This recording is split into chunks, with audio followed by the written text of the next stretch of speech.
Jadi saya Sofyan Erwandi, saya DGM dari 2018, ingin melakukan pulpotomi pada hari ini.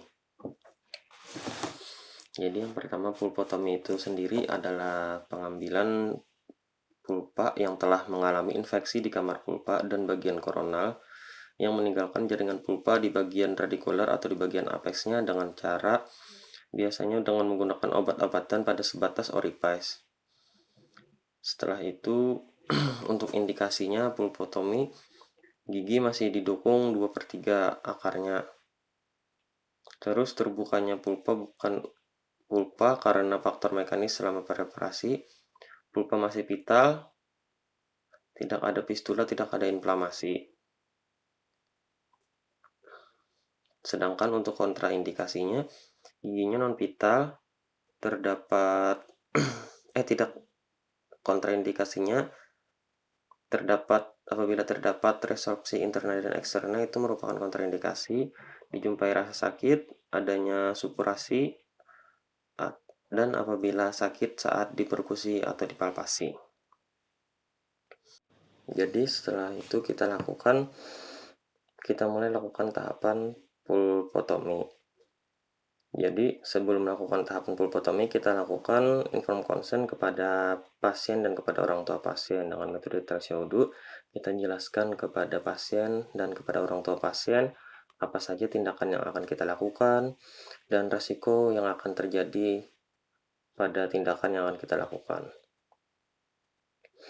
Setelah kita lakukan inform consent, lalu kita lakukan anestesi kepada pasien dengan menggunakan anestesi infiltrasi dengan menggunakan cairan lidokain 1 cc. Tapi sebelum melakukan anestesi infiltrasi, kita lakukan anestesi topikal terlebih dahulu untuk mengurangi rasa sakit saat kita lakukan infiltrasi tersebut dengan menggunakan anestesi topikal. Kita oleskan bahan anestesi topikal selama 2 menit pada bagian yang akan kita suntikan. Lalu kita tunggu selama 2 menit. Apabila sudah selesai, bisa kita lakukan anestesi infiltrasinya. Sebelum melakukan anestesi infiltrasi, kita lakukan asepsis terlebih dahulu dengan povidone iodin. Lalu kita lakukan infiltrasi dengan menggunakan lidokain sebanyak 1 cc. Setelah itu, apabila kita cek apabila bahan anestesi sudah jalan, bisa kita lanjutkan ke tahapan pulpotominya. Untuk tahapan pulpotominya, yang pertama kita bisa melakukan anestesi daerah kerja terlebih dahulu. Setelah kita lakukan isolasi daerah kerja, kita buang jaringan karies dengan ron bur metal. Setelah kita buang semuanya jaringan kariesnya, kita lakukan pembukaan atap pulpa dengan ron bur diamond dan kita ambil jaringan pulpa dengan menggunakan ekskavator. Setelah itu kita lakukan irigasi dengan NaOCl 0,9%.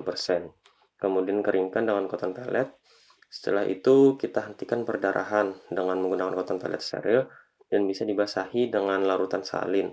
Tekan ringan pada orifice selama 1-3 menit sampai perdarahan terhenti. Apabila perdarahan sudah terhenti, baru bisa kita aplikasikan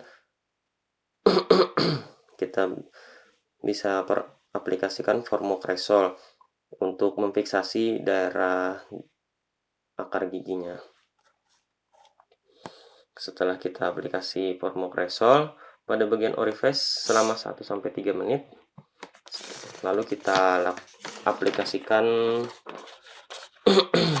zinc oxide eugenol untuk bahan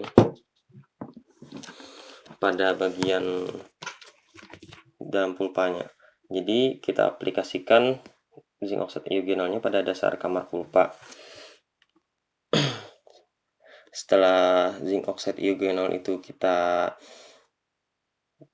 aplikasikan sampai sebatas orifice. Nah, setelah itu kita berikan selapis tipis basis zinc fosfat.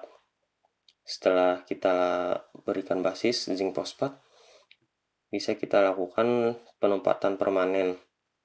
Bisa dengan menggunakan GIC ataupun komposit.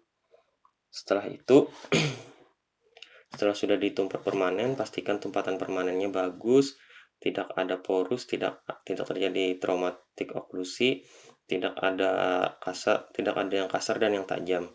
Setelah itu, setelah kita tumpat, kita instruksikan pasien untuk apabila ada keluhan atau ada sakit, segera kita instruksikan untuk kembali ke praktekan kita. Apabila ada keluhan yang lain juga bisa kembali.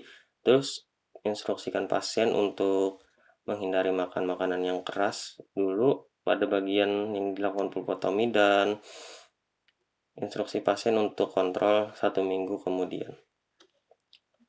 Terima kasih banyak dokter atas bimbingan dokter. Untuk pulpotomi saya hari ini selesai. Terima kasih.